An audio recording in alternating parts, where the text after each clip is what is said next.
Carrying whatever small luggage they had, a group of migrants from South America arrived on the wealthy Massachusetts island of Martha's Vineyard Wednesday. 2 chartered planes carried them to the politically liberal enclave, part of a campaign by Republican governors to shift the immigration burden to Democratic areas. With a population of just 20,000, some Martha's Vineyard residents Thursday decried the move as a political stunt, as local officials and volunteers scrambled to help the confused new arrivals, like Uvaldo Arcaya, who said he fled political persecution in Venezuela and hopes to find work in the U.S. I have a lot of faith and patience in the people here, and they're helping us. Faith and patience in the people here. Though a Massachusetts state representative said the passengers had arrived from Texas, Florida Governor Ron DeSantis took credit for sending this group. All those people in D.C. and New York were beating their chests when Trump was president, saying they were so proud to be sanctuary jurisdictions, saying how bad it was to have a secure border. The minute even a small fraction of what those border towns deal with every day is brought to their front door, they all of a sudden go berserk.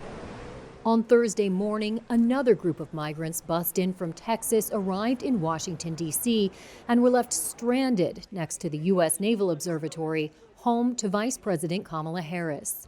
David Morales told Reuters he came from Venezuela before embarking on the 40-hour-long bus ride. A very long trip, quite tough. We didn't expect to be left adrift here, not knowing where to head to. Our objective is to reach New York.